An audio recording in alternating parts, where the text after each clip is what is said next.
بسم اللہ الرحمن الرحیم. یہ جو صحابہ کرام کے حوالے سے سیریز ہم نے شروع کیا ہے، اس میں جنتی صحابہ کا جو ایک ٹائٹل ہمارے بعض علماء کرام نے برصغیر میں شروع کر دیا ہے کہ ہر صحابی نبی جنتی جنتی، اس کے جواب میں کچھ احادیث میں آپ کے سامنے پیش کرنا چاہوں گا کہ ان احادیث کا ہمارے پاس جواب کیا ہونا چاہیے. حضرت ابو رافع نبی کریم کے جلیل القدر صحابی ہیں.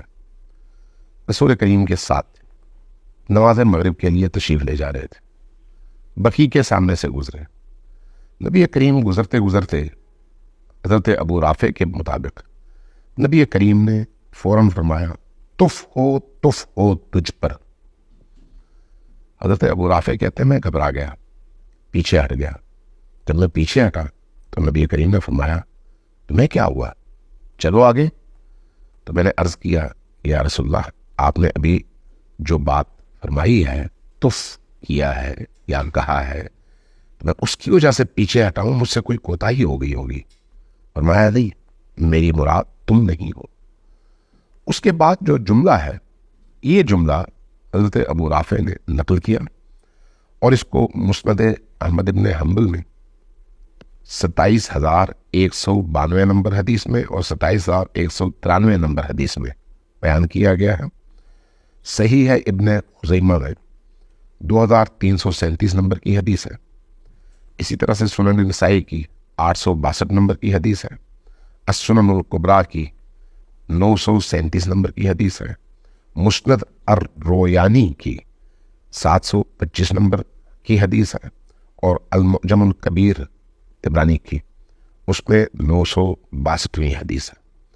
اور اسی طرح سے اثبات و عذاب القبر للبیہقی کتاب ہے ان کی، اس میں صفحہ نمبر 134 میں یہ حدیث نقل کی گئی ہے.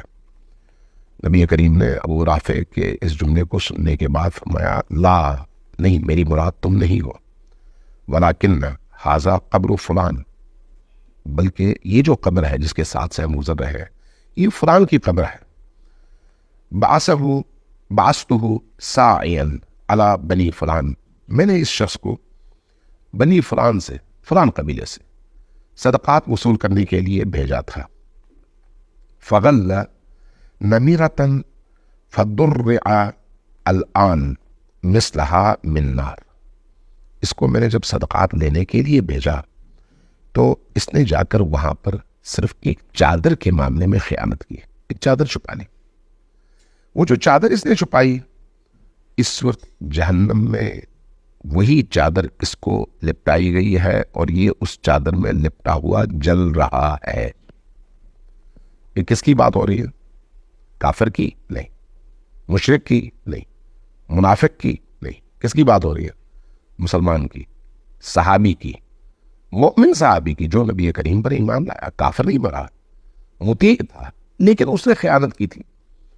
ایک چادر کے چرانے کی وجہ سے، ایک چادر میں خیانت کی وجہ سے رسول خدا غیب کی خبر دے رہے ہیں اور فرما رہے ہیں کہ یہ شخص اس وقت عذاب جہنم میں مبتلا ہے.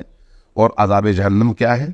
وہی چادر جو آگ کی صورت میں اس پر حاوی ہے، اور یہ اس چادر کے اندر جس کے شعلے ہیں، ان شعلوں میں گرا ہوا ہے اور جل رہا ہے.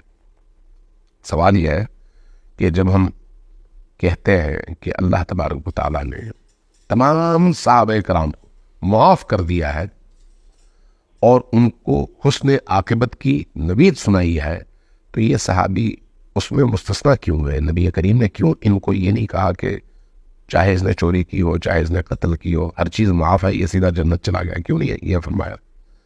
کیوں یہ فرمایا؟ پہلے تف کہا اور اس کے بعد کہا یہ اس وقت آگ میں جل رہا ہے.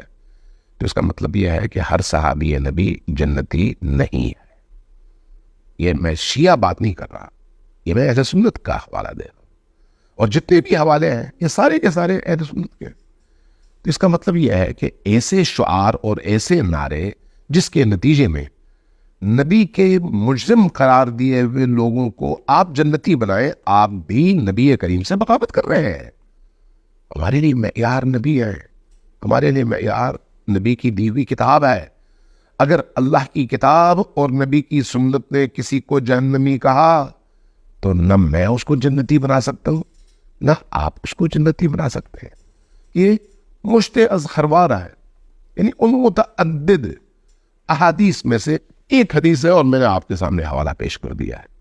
ابھی اگلے پروگراموں میں مزید اس طرح کے حوالے آپ کی خدمت میں پیش کروں گا، جس سے یہ ثابت ہو کہ دیکھیے جو اس وقت مولوی کہہ رہے ہیں احمق اور جاہل مولوی، وہ دین نہیں ہے اور رسول اللہ کی سنت نہیں ہے. رسول اللہ کی حدیث کے سامنے کھڑے ہو جاتے ہیں کہ نہیں، رسول اللہ کی حدیث کو ہم نہیں مانیں گے، ہم اپنی مرضی سے لوگوں کو جنت میں داخل کریں گے اور اپنی مرضی سے لوگوں کو جہنم بھیج دیں گے، اپنی مرضی سے اپنے پسندیدہ لوگوں کو مسلمان بنائیں گے اور جن کو میں ناپسند کرتا ہوں ان کو ہم کافر بنائیں گے. لہٰذا معیار آپ کی پسند اور ناپسند نہیں ہے، معیار اللہ اور رسول کی پسند اور ناپسند ہے، اور اسی کو قبول کرنا ہی اسلام ہے.